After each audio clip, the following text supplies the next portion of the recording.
2020년 8월 30일입니다. 주일 오감 예배 말씀과 광고 나눔하려고 합니다. 가장 좋아야 되는 8월과 9월의 시기가 생각보다 너무 쉽게 넘어가고 있네요. 휴가도 못 가고 갔다 오신 분들도 가까운 데로 다녀오시게 되고, 이제는 추석에 가까우는데 모임 자체가 힘들어질 수도 있다라는 사회적 거리 2.5단계가 시행되고 있습니다. 주변 사람들도 많이 어렵다는 이야기들이지만 특히나 믿는 사람들에게 화살이 계속 겨냥되고 있고, 그럴 만한 행동들을 하고 있어서 우리가 회개해야 될 것과 그리고 우리가 만들어야 될 것들이 무엇인지를 점검하는 시간 되었으면 좋겠고요. 무엇보다 자꾸 멈춰 있지 마시고 앞으로 나갈 수 있는 소중한 시간들이니 이 시간들을 여러분이 잘 만들어 가셔서 내일로 발돋움할 수 있는 계기들을 만들어가는 한 날 한 날 되시길 바랍니다. 먼저 가정예배에서 먼저 말씀드릴게요. 8월 30일 복된 것을 바라보는 가정이라는 아주 좋은 주제의 말씀을 나누게 되는데, 사무엘상 15장 10절에서 15절 말씀을 중심으로 나누시면 됩니다. 앞으로 우리가 코로나 시국이라고 말해야 될까요? 이 시기를 잘 넘어가면서 우리의 정체성을 만들어가는 굉장히 중요한 공동체가 가정이 될 것 같아요. 이 가정에서 어떤 것들을 만들어낼 수 있을지 우리 하반기에 같이 고민하고 만들어 보았으면 좋겠습니다. 8월 30일 나눔도서는 마지막 잎새, 여러분 너무 잘 아는 오헨리의 작품, 오헨리 단편선 중에 마지막 잎새라는 작품을 함께 나누려고 합니다. 오늘 주일 오감 예배 말씀 나눔 시작하겠습니다. 예레미야 애가 3장 17절에서 26절은 여러분이 다 읽어보셨죠? 제목은 작은 잎새라도 변하지 않는다면 희망입니다 라는 제목으로 같이 말씀 나누려고 합니다. 작은 잎새라도 변하지 않는다면 희망입니다. 함께 볼 책은 오헨리의 마지막 잎새입니다. 오헨리 단편선 중에 마지막 잎새는 앞부분에 보통 있는 것도 있고 뒷부분에 있는 것도 있는데, 그 내용 자체가 공통적인 특징을 갖고 있는 건 오헨리 단편선은 반전이 있다는 거죠. 그래서 아주 가끔씩 제가 오헨리 단편선에 있는 글들 중에 몇 가지를 뽑아서 여러분과 함께 나누려고 하고요. 그 중에 오늘 나눌 책의 소제목은 마지막 잎새고, 유튜브 채널로 들어가시면 오헨리 단편선을 읽어주는 그리고 혹은 해석해주는 채널들이 있습니다. 자녀들과 함께 나누시는 시간 되었으면 좋겠습니다. 오헨리라는 분을 잠깐 알려볼까요? 1862년에서 1910년 사이에 우리 생을 사셨던 분이시고요.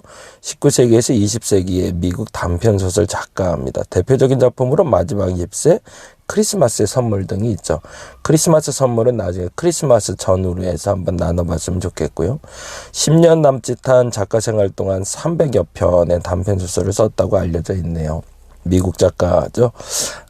미국에 있는 부유한 계층이나 중산층 계층보단 가난한 계층의 노동자들의 삶을 아주 잘 읽어냈다고 평을 받고 있는 작가이기도 합니다. 오늘 내용은 이렇게 됩니다. 가난한 존 씨와 수라는 두 등장인물이 있는데요. 웨싱턴 스퀘어의 서쪽에 있는 가난한 예술가들의 구역에 살고 있었습니다. 그들이 살고 있는 그린위치 빌리지는 가난하고 실험적인 지식인, 학생, 예술가가 많이 사는 곳이었고, 존 씨와 수는 한 식당에서 서로 만나 서로가 비슷한 취향을 발견하고 공동 작업실을 마련합니다. 그것은 동네에 아주 납작한 벽돌집 꼭대기 방이었고 때는 6월이었습니다. 참 이런 표현들이 재밌죠. 존 씨와 수라는 아이들이 넉넉한 형편이라면 각자 작업실이 있었을 거고, 그리고 가난한 예술가의 구역에 들어오지도 않았겠죠. 그러나 가난한 예술가의 구역에 들어온 존 씨와 수는 함께 비용을 마련해서 공동 작업실을 마련하고, 그리고 동네에 아주 납작한 벽돌집 꼭대기 방에 올라갔다고 표현하고 있습니다. 그리고 때는 11월, 찬바람이 불어오는 어느 날이었는데 폐렴 바이러스가 그 지역을 휩습니다. 코로나 바이러스처럼 그러한 대유행이 났던 거죠. 가나나 화가 존 씨는 폐렴에 걸려 병석에 눕고 맙니다. 존 씨는 살아날 가능성이 10%도 안 된다고 하였고 그녀가 살아가고 싶은 의욕까지도 가능한 수치가 10%라고 얘기합니다. 만약 의지를 가져야 10% 정도밖에 살 수 없다는 거죠. 그날 이후 존 씨는 창밖에 있는 무언가를 세기 시작했는데 그것이 담장에 앙상하게 매달려 있는 담쟁이 잎. 그 담쟁이 잎과 자신을 오버랩 시켜 봅니다. 그리고 그렇게 앙상하게 매달려 있는 자신의 인생과 같은 담쟁이를 바라보며 한 날 한 날을 보내게 되죠. 수가 쓸데없는 생각이라고 꾸짖어도 존 씨는 삶의 희망을 가질 생각을 하지 않습니다. 담쟁이 잎에 바라보고 있는 것은 삶의 희망이 아니라 절망이었던 거죠. 그러던 어느 날 수는 우연히 실패한 늙은 예술가인 베이먼을 만나게 됩니다. 베이먼은 아래층에 사는 늙은 예술가였는데요. 항상 걸작을 그리겠다고 큰 소리를 뻥뻥 치지만 결코 근처에도 가지 못하는 극장의 그림을 그리는 한 노인에 불과했습니다. 그리고 수의 이야기를 들은 버먼은 눈물을 흘리며 존 씨를 어리석음을 탓하게 됩니다. 왜 그렇게 사냐인 거죠, 젊은 사람이. 2층으로 올라온 그들의 창가를 내다보니 줄기찬 비가 내리고 있었고 눈과 섞어 내리는데 담쟁이 덩굴에는 마지막 잎새만이 남아있다는 사실을 깨닫게 됩니다. 그리고 덜렁거리는 이 마지막 잎새가 다음날 아침 존 씨가 커튼을 걷어달라고 하는 순간 그 거센 비바람에도 굳건히 붙어있는 마지막 잎새를 보게 됩니다. 굳이 나가서 살펴볼 마음이 없었겠죠. 단지 있다는 것만으로도 그들에게는 희망이었으니까. 너무나 신기한 나머지 존 씨는 점점 회복되기 시작했고 완전히 회복이 되었다고 글에 기록하고 있습니다. 그리고 얼마 뒤 수는 존 씨에게 배어머니 병원에서 죽었다는 소식을 전하게 됩니다. 비가 몹시 내리던 날 배어머니는 마지막 잎새가 떨어지는 것을 보고 그 잎새를 그려놓고 간 것이었는데 결국 배어머니 존 씨의 생명을 살리는 걸작을 남기고 쓸쓸히 세상을 떠나게 된 거죠. 이 부분에서 늙은 예술가가 젊은 예술가를 살리기 위해 자기 생을 바친 것이 과연 옳은가? 이렇게 비판하게 들자면 사실은 이건 소설을 보는 태도는 아닌 것 같아요. 한 사람의 고귀한 희생이 한 영혼을 살렸다. 이렇게 보는 게 소설을 보는 온전한 관점이겠죠. 오늘 이 내용을 통해서 예레미야 애가에 있는 말씀 같이 보려고 합니다. 예레미야 애가의 20절에 보면 이런 말씀이 있어요. 내 마음이 그것을 기억하고 내가 낙심이 되오나 이것을 내가 내 마음에 담아두었더니 그것이 오히려 나의 소망이 되었다. 여기서 참 재미난 단어가 나와요. 그것이란 단어와 낙심. 뭔지 모르지만 그것을 기억했더니 내 마음이 낙심됐대요. 그래서 낙심된 그 마음 그대로 마음에 담아놨다는 거죠. 마치 존 씨가 마음에 마지막 잎새를 담아놨다가 마지막 잎새를 담아놓은 것이 그에게 낙심이 된 것처럼 그것을 마음에 담았더니 낙심이 됐대요. 신기하죠? 마지막 잎새가 떨어지면 나도 죽을 거야. 그 말은 마지막 잎새를 마음에 담음으로 그 잎새를 담은 마음이 낙심으로 이끄는 계기가 되었다는 거죠. 그것은 희망을 말하는 것이 아니라 절망을 말하는 것이다. 이렇게 해석을 하고 있었던 거죠. 반면에 아주 재미난 구절이 또 나와요. 내 마음이 그것을 기억하고 내가 낙심이 되거나 이것을 내가 내 마음에 담아두었더니 그것이 오히려 나의 소망이 되었어. 신기하죠. 마지막 잎새하고 똑같죠. 마지막 잎새를 기억하고 내 마음을 담아두었더니 낙심이 됐었는데 이제는 다시금 그 마지막 잎새가 내게는 소망이 됐대요. 비바람에도 떨어지지 않는 그 마지막 잎새를 바라보는 아주 멋진 마음이었던 거죠.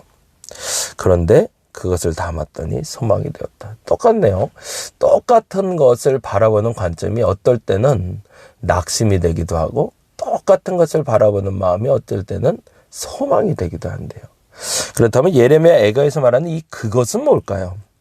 그것은 내게 낙심을 가져다 오기도 했고 그것은 내게 소망을 가져다 주기도 했는데 처음에 그것을 내 마음에 담았다가 낙심이 되었고 그것을 이후에 계속 담아두었더니 소망이 되었다. 마치 된장을 푹 담가 놓은 것처럼 처음에는 익지 않고 김치도 익지 않았던 상태에서 나중에 오랜 시간이 지나서 숙성되는 것처럼, 포도주를 잘 담가놨다가 와인이 되는 것처럼 숙성되듯이 그 소망으로 변화되는 낙심에 대해서 이야기하고 있습니다.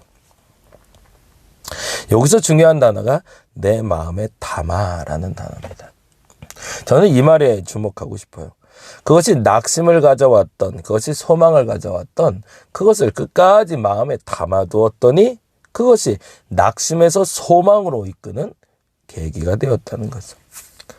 마치 마지막 입새를 바라보는 두 가난한 예술가가 처음에는 그것을 바라보는 게 낙심이었으나 끝까지 그 마음속에 담아두었더니 그 마음에 담았던 마지막 잎새가 소망이 된 것처럼 내 마음에 담아두면 그것이 언젠간 소망이 된다는 거죠.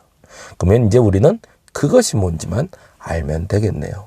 그렇다면 그것이 지금은 내게는 낙심이 되지만 그것이 나중엔 소망이 될 테니까요. 다시 한번 읽어봅니다.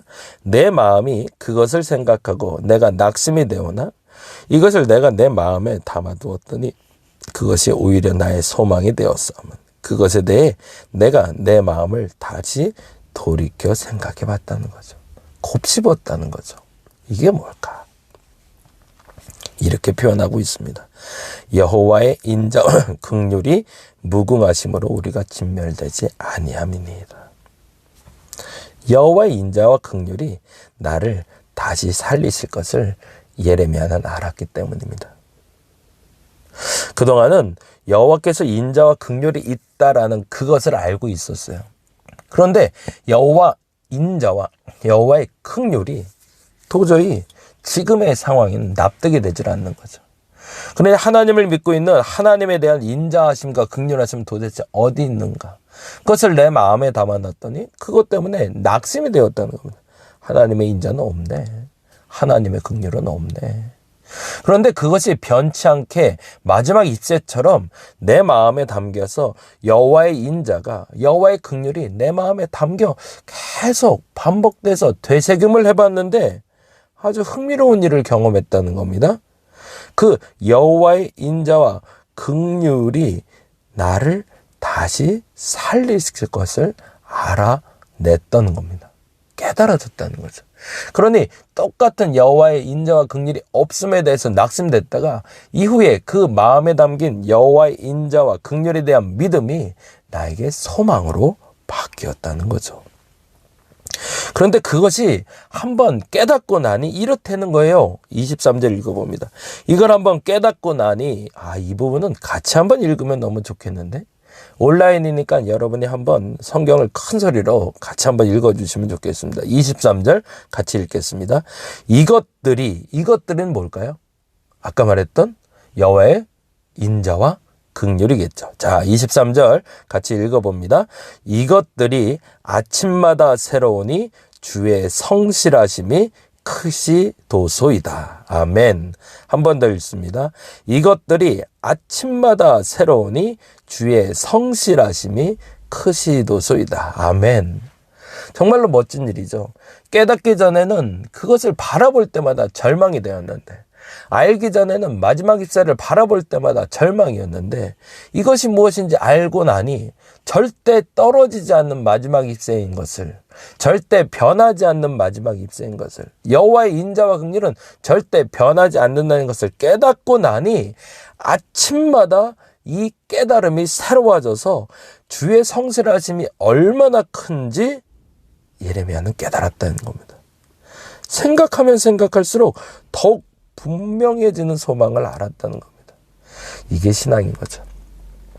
과거에 어떤 신앙을 가졌는가가 중요한 것이 아니라 과거에 가지고 있던 그 신념이, 과거에 가지고 있었던 하나님에 대한 인자하심과 긍휼하심의 믿음이, 여호와의 선하심에 대한 믿음이 과거로부터 지금까지 비록 과거에는 낙심되게 했으나 변하지 않고 여러분의 심지를 굳게 하고 있다면 여러분의 심지를 굳게 하고 있는 그 믿음이 여러분에게 소망이 될 뿐만 아니라 그것을 깨닫는 순간부터 아침마다 새로워 주의 성실이 크심을 저와 여러분이 알게 될 거라는 겁니다. 그러면 우리도 이렇게 고백할 겁니다. 참 생각하면 생각할수록 더욱 분명해지는 소망이 생기네 라고 말이죠. 그래서 오늘 시편처럼 이 시를 지은 예레미야는 애가를 통해서 슬픈 노래이긴 하지만 비록 다음과 같이 고백합니다. 같이 한번 읽어볼까요? 사람이 여호와의 구원을 바라고 잠잠히 기다림이 좋도다. 아멘. 그러니 생각해보니 여호와의 구원은 반드시 올 것인데 그 기다리는 것이 옳은 일이고 좋은 일임을 내가 알게 되었다라고 예레미야는 고백하고 있습니다. 이 멋진 고백이 저와 여러분의 신앙의 고백이길 바랍니다. 마지막 잎새를 바라보고 있었던 가난한 예술가의 마음에 비록 낙심이 됐던 마지막 잎새였지만, 그 초라한 마지막 잎새였지만 이후에 그것을 끝까지 바라보게 되었을 때 그 안에서 깨달음을 얻고 그들에게 소망을 준 것처럼 여호와의 인자하심과 긍휼하심은 지금 현재 이루어지지 않는다고 해서 내게 낙심이 되었지만, 그러나 반드시 내게 소망으로 돌아와 여호와의 인자와 긍휼이 무엇인지를 알려주는 진정한 소망이 되며 아침마다 새로워 여호와의 구원을 이루는 시간이 되어 줄 겁니다. 오늘은 이렇게 질문해 봅니다. 떨어질 듯 떨어지지 않는 잎새처럼 흔들리는 상황에서 변함없는 믿음을 갖고 계신가요? 이 코로나19가 지나가며 사회적 거리두기 2.5단계로 넘어간 지금 이 시기에 여러분에게 떨어질 듯 떨어지지 않는 변함없는 믿음이 과연 있으신가요? 그렇다면 여러분은 진짜 그리스도인으로 남으실 겁니다. 근데 만일에 떨어질 듯 떨어지지 않는 잎새가 아니라 이미 떨어져 버린 마지막 잎새라면 이제는 더 이상 이 코로나19가 끝난 후에 신앙이라는 건 기대할 수가 없을 겁니다. 하나님의 인자하심이 있을까? 도대체 하나님의 긍휼하심은 있기는 한 걸까? 이 질문을 마땅히 던지며 낙심해야 될 우리였지만 반드시 하나님은 그 인자와 긍휼을 다시금 실현해 주시며 우리를 새롭게 해주실 것을 믿을 수만 있다면 흔들리는 상황 속에 변함없는 믿음이 있다라고 말할 수 있을 겁니다. 다시 질문 던집니다. 떨어질 듯 떨어지지 않는 잎새처럼 흔들리는 상황 속에 변함없는 믿음이 여러분에게 있으신가요? 그렇다면 만약 없다면 이 두 가지의 질문을 가지고 우리 이렇게 다짐해 봅니다. 어떤 환경에도 떨어지지 않는 마지막 잎새를 남기게 해달라고. 왜요? 나를 위해서이기도 하지만 이후에 또 시작될 후손들을 위해서. 어떤 환경에도 흔들리지 않고 마지막 잎새를 바라보게 하소서. 이게 저와 여러분의 믿음의 고백과 이번 한 주를 살아가는 기도의 제목이 되시길 바랍니다. 제가 페북에 그리고 새벽 예배 때 그런 말씀 드렸는데, 일제시대를 겪으며 우리는 한국교회의 양분됨을 보았습니다. 친일을 했던 사람들 그리고 반일을 했던 사람들로 양분되어 한국 기독교는 두 개로 나뉘었습니다. 바른 신앙이 무엇인가의 질문이었던 거죠. 6.25 동란이 났을 때는 빨갱이냐 아니면 서북청년단이냐 우익이냐 좌익이냐의 문제로 또다시 기독교는 양분되었었습니다. 그리고 2020년 우리는 코로나를 시점으로 진짜 예배전 무엇이냐, 예배를 드리지 않는 것은 무엇이냐의 질문에 또다시 양분을 예정하고 있습니다. 무엇을 남기게 될까요? 무엇을 바라봐야 될까요? 양분돼서 이제 코로나가 끝나고 나서 또다시 기독교가 갈라질 때 나는 어느 편에 서 있을까? 그 기도와 그 분명한 가치를 저와 여러분이 고민하고 찾아서 진정한 소망을 붙잡는 여러분 되시길 바랍니다. 이 얘기는 나중에 제가 조금 더 구체적으로 드리도록 하겠습니다. 기도하겠습니다. 말씀대로 살겠다고 오늘 선포하고 결단해 봅니다. 마지막 잎새, 흔들리는 잎새지만 끝까지 떨어질 듯 떨어지지 않는 하나님의 인자와 긍휼을 붙들게 하여 주옵소서. 비록 지금은 그 인자하심이 보이지 않고 그 긍휼하심이 보이지 않아 근심되고 낙심되오나 그 어느 순간 반드시 하나님의 그 인자하심과 극렬하심이 나타날 줄 믿사오니 이 믿음이 다시금 소망을 일으켜 올게 하여 주옵시고 다시금 이 아침을 밝히게 하여 주옵시며 내일의 소망이 되게 하여 주옵소서. 오늘도 기대하고 바라옵기는 아직은 어렵고 힘든 상황이지만 이 모든 상황에서 내가 붙들어야 될 마지막 잎새, 그 마지막 믿음을 흔들리지 않고 붙들 수 있는 우리가 되게 하여 주시옵소서. 감사합니다. 힘들고 어려울 때 우리 성도들의 가정과 삶과 또한 직장을 지켜주시고 저들이 버틸 힘이 하나님인 줄 믿사오니 하나님 저들을 붙들어 주시옵소서. 감사합니다. 고마우신 예수님 이름으로 기도드렸습니다.